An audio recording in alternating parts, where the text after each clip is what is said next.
1 Yohanes 5 ayat 7 sampai dengan ayat 8. Ayat 7 demikianlah firman Tuhan. Sebab ada 3 yang memberi kesaksian di dalam surga. Bapa, Firman, dan Roh Kudus. Dan ketiganya adalah satu. Dan ada 3 yang memberi kesaksian di bumi. Roh, air, dan darah. Dan ketiganya adalah satu. Jadi dengan tegas, dengan jelas dan lugas Alkitab itu memaparkan kalau saudara dan saya ingin berhasil ke surga dan di bumi, bukan hanya upaya, bukan hanya pengalaman, bukan hanya metode, bukan hanya gagasan, bukan hanya hikmat manusia, bukan hanya strategi atau rumusan-rumusan manusia. Tetapi Alkitab berkata adalah apa? Roh Kudus. Sebab ayat ini jelas. Sebab ada 3 yang memberi kesaksian di dalam surga. Yaitu apa? Bapa, Firman, dan Roh Kudus. Ada loh orang Kristen itu percaya kepada Bapa surgawi. Kepada Firman, percaya. Tetapi dia menolak Roh Kudus. Padahal ayat ini bilang, sebab ada 3 yang memberi kesaksian di dalam surga. Bapa, Firman, dan Roh Kudus. Ketiganya adalah satu. Jadi yang artinya tanpa Roh Kudus, jelas otomatis kita tidak bisa sampai ke surga. Demikian pula ayat ini juga berkata, ada 3 yang memberi kesaksian di bumi. Yaitu apa? Roh, air, dan darah. Ketiganya satu. Jadi yang artinya darah itu berbicara apa? Darah itu berbicara tentang pengorbanan Tuhan Yesus. Barang siapa percaya akan pengorbanan Tuhan Yesus akan beroleh anugerah keselamatan. Alkitab yang berkata, air berbicara apa? Baptisan air.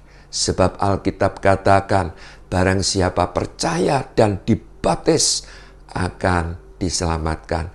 Tetapi kalau tidak akan dihukum. Betul?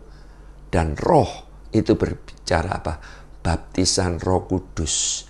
Kepenuhan Roh Kudus. Jadi itu penting sekali. Yang artinya apa? Seseorang harus percaya dan mau menerima, diurapi, dipenuhi dengan Roh Kudus.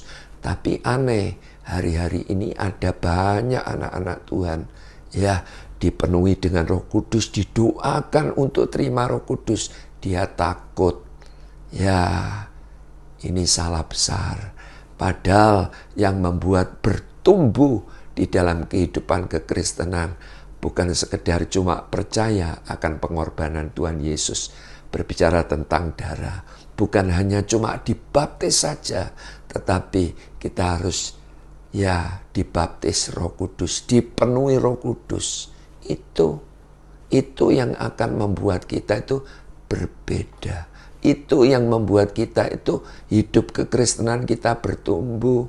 Jadi kalau hidup kita itu ya tidak dipenuhi Roh Kudus, kita tidak bisa bertumbuh. Sebab apa? Roh Kudus itu membuat roh manusia itu bisa memahami isi hati Allah. Firman Tuhan itu bilang gini, Amsal 1 ayat 23 dikatakan, berpalinglah kamu kepada teguranku, sesungguhnya aku hendak mencurahkan isi hatiku kepadamu dan memberitahukan perkataanku kepadamu. Jadi dari ayat ini memberikan pengertian salah satu kedahsyatan hidup bersama Roh Kudus. Roh Kudus membuat roh manusia itu bisa memahami isi hati Allah. Jadi Tuhan tegur manusia itu bisa lewat berbagai fakta-fakta persoalan yang kita hadapi di dalam kehidupan ini. Tujuan teguran supaya apa? Supaya berpaling. Ayat ini bilang, berpalinglah kepada teguranku. Sesungguhnya aku hendak mencurahkan isi hatiku kepadamu dan memberitahukan perkataan-perkataanku kepadamu. Nah, jadi itu sebabnya. Dan kalau kita itu mau berpaling, saudara, Tuhan itu mau mencurahkan isi hatinya dan memberitahukan perkataannya kepada kita. Sehingga apa? Pada waktu Tuhan itu mencurahkan isi hatinya, saudara, kita itu bisa memahami isi hati Tuhan. Yang artinya mengerti, kita itu dapat mengerti rencana-rencana Tuhan di dalam hidup ini. Paulus berkata kepada jemaat di Korintus, tidak ada orang yang tahu apa yang terdapat di dalam diri Allah selain daripada Roh Allah. Saya akan bacakan di dalam 1 Korintus 2 ayat yang ke-11. Siapa gerangan di antara manusia yang tahu apa yang terdapat di dalam diri manusia selain roh manusia sendiri yang ada di dalam dia. Demikian pula tidak ada orang yang tahu apa yang terdapat di dalam diri Allah selain roh Allah. Jadi itu sebabnya. Ya, hari ini saya berdoa kiranya kebenaran firman Tuhan ini mengingatkan kita sungguh-sungguh kita mau dipenuhi dengan Roh Kudus. Sebab Roh Kudus itu kunci keberhasilan baik di surga maupun di bumi. Tuhan Yesus memberkati.